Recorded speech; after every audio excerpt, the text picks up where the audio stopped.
Chapter 24, Dream or Nightmare. Let us hold fast the confession of our hope without wavering, for he who promised is faithful. Hebrews 10:23. Confirmation.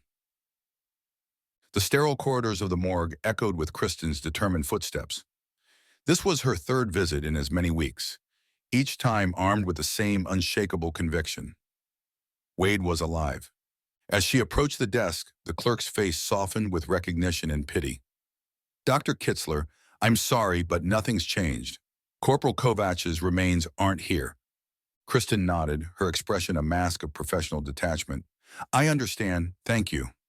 Outside, she leaned against the cool stone of the building, letting out a shaky breath. The absence of Wade's body only strengthened her belief. She closed her eyes, remembering their last moment together, Wade's promise ringing in her ears, always. With renewed determination, Kristen straightened her shoulders and headed back to the hospital. The war raged on, and she had a job to do. But beneath her calm exterior, a fierce hope burned. In quiet moments between patients, Kristen found herself whispering prayers. Lord, keep him safe. Bring him back to me. As weeks turned to months, doubt tried to creep in, but Kristen held fast to her faith in the memories that sustained her. She threw herself into her work, comforting those who had seen so much carnage and mending broken minds and hearts, all while holding space in her own heart for the man she knew would return.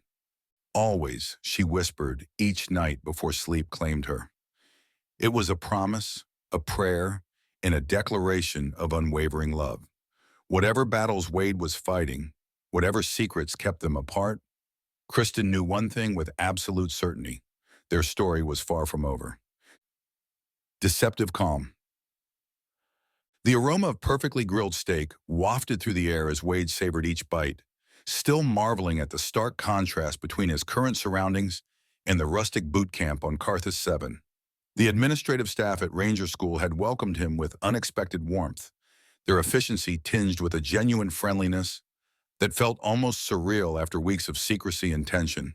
He knew this special treatment wouldn't last long. As he waited for his paperwork to be processed, Wade's gaze drifted to the window, taking in the lush greenery that stretched as far as the eye could see. Earth had changed dramatically in the century and a half since the devastating Skrebak attack.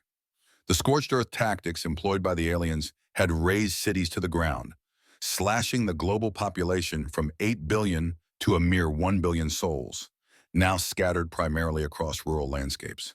The irony wasn't lost on Wade. Humanity had been forcibly regressed to a lifestyle reminiscent of the late 1800s, with only pockets of advanced technology persisting in crucial areas like agriculture, transportation, and communication. The collective trauma of the AI betrayal that had facilitated the alien invasion left most Earthers deeply mistrustful of complex computer systems. Wade chuckled to himself, realizing how strange Earth seemed compared to the more technologically advanced colonies. The planet's inhabitants clung to their backward ways with fierce pride, their traditions a bulwark against the terrors of the past. Yet from this devastation had sprung an unexpected boon.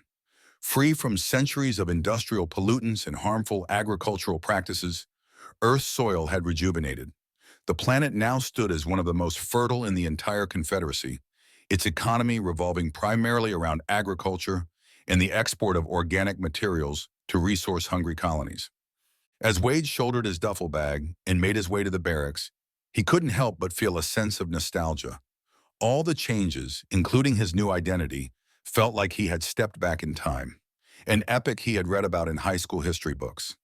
As Wade shouldered his duffel bag and made his way to the barracks, he was immediately paired with Ranger Metropax, a lanky, tall, awkward man with a sheepish half-smile. Smith, Metropax nodded, extending his hand. Looks like we're Ranger buddies. Wade returned the firm handshake, recognizing the look and demeanor of a Marine lieutenant. Rangers wore no rank in training and were all considered peers, but the chasm between officer and enlisted was always apparent. The barracks were a far cry from the sterile environments of military spaceships.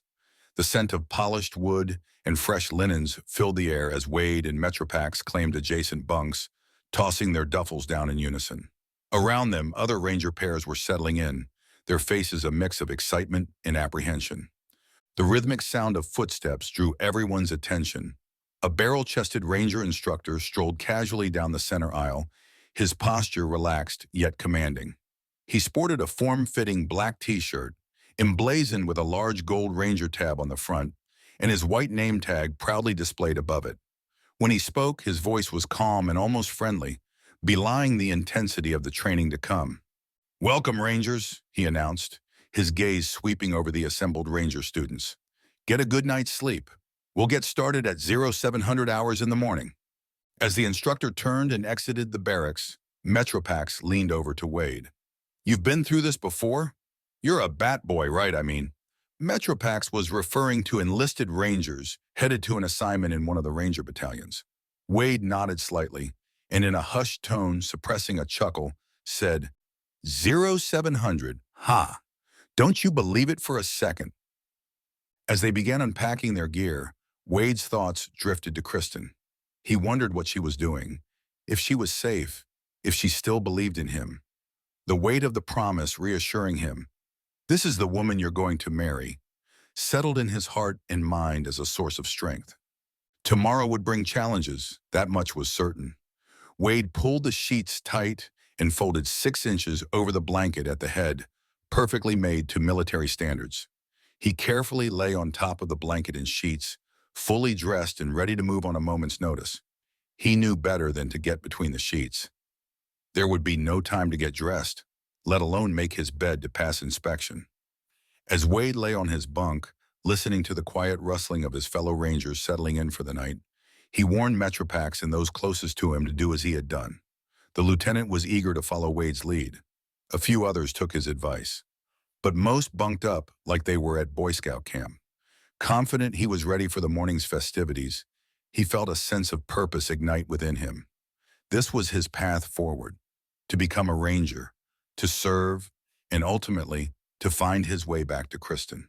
With a silent prayer of gratitude and a renewed commitment to his goals, Wade pulled his patrol cap over his face and closed his eyes. Sleep would be a precious commodity from here on out. The storm breaks. At 0300, Wade and Metropax's eyes snapped open simultaneously as a cacophony of metal against metal shattered the pre-dawn silence.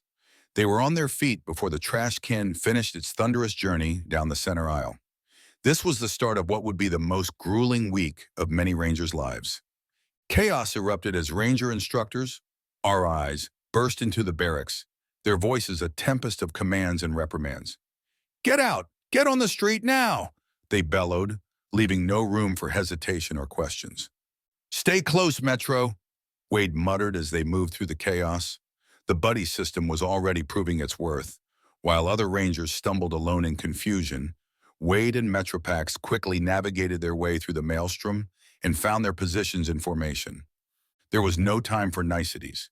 Students were shoved, pushed, and herded out onto the street, many still in various states of undress. Some stood at attention with nothing on but their underwear. The formation that assembled outside was a far cry from military precision, a motley crew of disheveled, disoriented individuals struggling to find their assigned positions. At the head of this chaotic assembly stood a lone RI, his face a mask of disgust as he berated the student company commander. "What in the name of all that's holy is this?" he roared, gesturing at the disarray before him. "You call this a formation? I've seen better organization on a kindergarten playground." As if summoned by the commotion, more RIs materialized, descending upon the platoon and squad leaders like wolves on wounded prey. Their voices joined the cacophony, a symphony of criticism and demands for perfection. Within moments, it seemed as though the entire cadre of RIs had engulfed the formation. They moved through the ranks like sharks scenting blood in the water, their keen eyes missing nothing. Every uniform infraction, every flicker of defiance or confusion in a Ranger's eyes became grounds for punishment. "Drop and give me 20" became the refrain of the morning, punctuated by the rhythmic counting of push-ups and the labored breathing of Rangers struggling through flutter kicks. A short, stocky RI materialized before them, eyes scanning the Ranger buddies with predatory intensity. "Well, well, Smith and Metropax, the dynamic duo." His coffee-scented breath washed over them as he searched for deficiencies. Finding none, he moved on, but not before growling, "Don't get comfortable, studs. There's plenty of time to royally mess up." Wade blinked and the RI was on to the next victim. He knew it was only a matter of time before the RIs found something to harass him for. This was merely the opening salvo of City Week, the crucible designed to separate the wheat from the chaff. For the next 7 days, the concept of civilization would be twisted into an exquisite form of torment. It was boot camp on steroids, a gauntlet designed with one primary purpose: to make Ranger students quit. Wade steeled himself for what was to come. Right now, he stood in the eye of the storm because he was prepared, but he knew the winds would eventually circle around for him. You can't prepare for everything. He knew the statistics. Only 40% would survive this first week. But he also knew something else, something that burned in his chest with an intensity that matched the rising sun. He had a promise to trust and a promise to keep. The storm of City Week had broken, and Wade Kovach, now Ranger Smith, stood ready to weather it, come what may. His Ranger buddy was a quick study and followed Wade's cue, and together they made a good team. Metropax was smart, not just book smart either. He had a savvy about him that Wade knew he would benefit from in time. Survival of the fittest. Rangers, on the command of Fallout, get back in the barracks and prepare for inspection. You have 30 seconds to be standing by your bunk. Fall out. The command was given, and as one, the students surged towards the barracks. Inside, chaos erupted as dozens of students were cornered by RIs, forced to sign negative spot reports for infractions, both real and imagined. "Ranger Smith," an RI's voice cut through the commotion, "your bunk has a thread hanging from it. Sign here." Wade knew it was just a matter of time. The RI wrote on the top of the card, "Ranger James Smith, roster number 47. Wade felt an urge to correct the sergeant, but immediately recognized that would be a big mistake in two ways. First, it was his new name. And second, you never correct an RI. Ranger Smith gritted his teeth but complied, knowing each signature was a strike against his chances of completing the course. Back in formation, the group stood ready for PT. The air was thick with anticipation and the acrid smell of nervous sweat. As calisthenics began, Ranger Smith pushed through the burn in his muscles. He'd been here before, reminiscent of boot camp. The confidence course loomed ahead, a gauntlet of 12 obstacles designed to break body and spirit. Wade and Metropax tackled each obstacle in tandem. At the worm pit, each one in adjacent lanes next to each other, they prepared to negotiate the obstacle. The worm pit was a slimy mix of mud, sawdust, and some unidentified substance that made it reek to high heaven. Wade took a deep breath, steeling himself before plunging in. The stench was overwhelming, threatening to gag him as he inched forward. The back pocket of his trousers caught on the barbed wire, and for a heart-stopping moment, he thought he might be stuck. "Move it, Smith, and get your fourth point of contact out of the air. You want to get your butt shot off?" an RI bellowed. "Or do you have parts to spare?" The RI obviously making a snide remark referencing his prosthetic. Gritting his teeth, Ranger Smith wrenched his pants free and pressed on. He emerged on the other side, gasping and covered in muck, only to hear the dreaded command, "Not good enough. Do it again." 3 more times, Ranger Smith and Metropax navigated the worm pit before finally satisfying the RI's exacting standards. Wade was embarrassed that he had let his Ranger buddy down, but Metropax took it all in stride. Each obstacle that followed brought its own unique brand of misery. But both Rangers tackled them all with grim determination. The 5-mile run that followed was a study in controlled agony. Ranger Smith focused on the back of the runner in front of him, knowing that falling more than 2 steps behind meant failure. His lungs burned, his legs screamed for relief, but he pushed on, the mantra, "Never quit," echoing with each footfall. Both Wade and Metropax, side by side, matched stride for stride, subtly adjusting their pace to stay together while maintaining formation standards. Beside him, a fellow student stumbled, falling out of formation. "Get on the truck, Ranger," an RI screamed. The no-go truck drove slowly behind the formation, loading student after student who could not keep up the grueling pace. Ranger Smith spared a moment of sympathy for his fallen comrade, but kept his eyes forward. There would be time for camaraderie later. Now was the time for survival. Breakfast in the mess hall was a cruel joke. Platters of gourmet food tantalized the famished students, but there was no time to savor it. Our eyes stalked the aisles, their voices a constant barrage of urgency and intimidation. Hurry up, studs! Woof it down!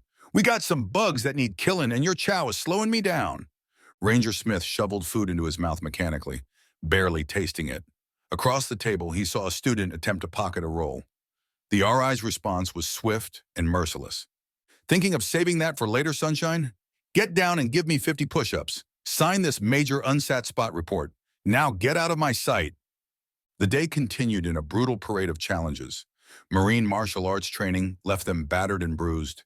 Classes on antique weapons and explosives tested their mental acuity when their bodies screamed for rest.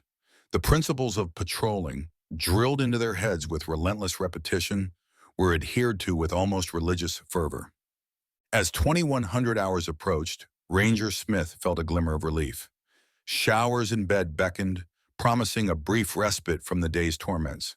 But even as he stood under the lukewarm spray, scrubbing away layers of grime and sweat, he knew tomorrow would bring more of the same. Lying in his bunk that night, every muscle aching, Wade closed his eyes and saw Kristen's face. He remembered their last moments together, the feel of her in his arms, the warmth of her smile.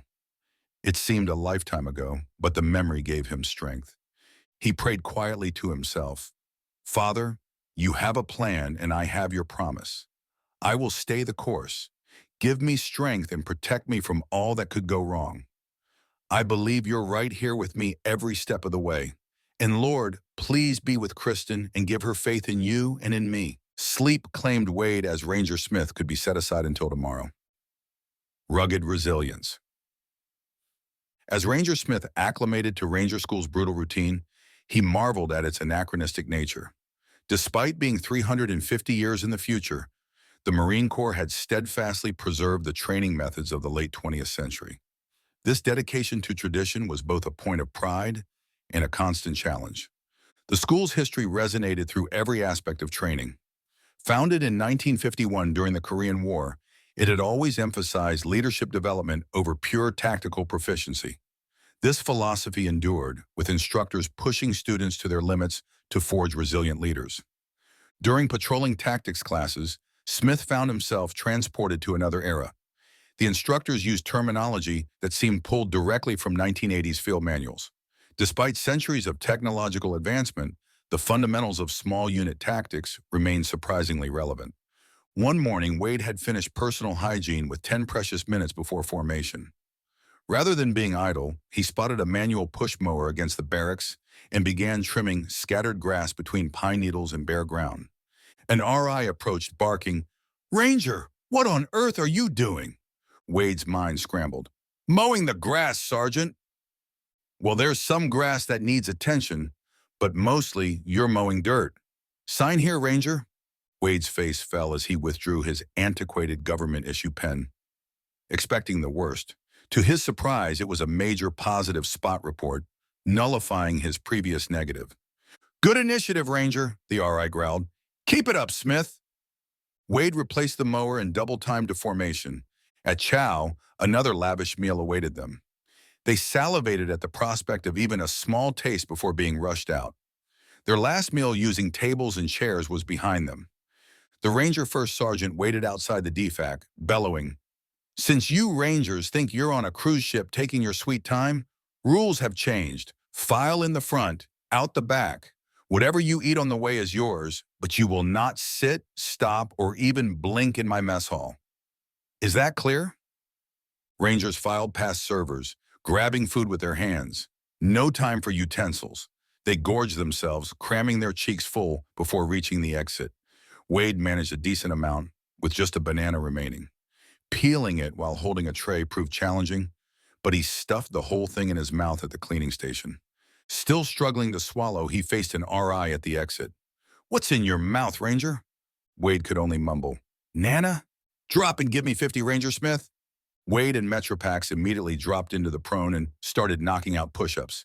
The RI continued, "And I've got something for you to sign when you finish choking that down." Once again, Wade was back in the negative and was the reason for his buddy's pain. As they finished their push-ups, Wade signed the spot report and they were off toward the barracks at a double time. "Sorry about that, Metro. My bad," Wade growled apologetically. "Don't even think about it, Smith. If it weren't for you, I wouldn't have made it past the first day. Nothing but a thing. And for all practical purposes, City Week is done. On to Camp Darby," Metropax said energetically. "For the first phase of patrolling," Wade finished. Both of them headed into the barracks and checked their gear one final time.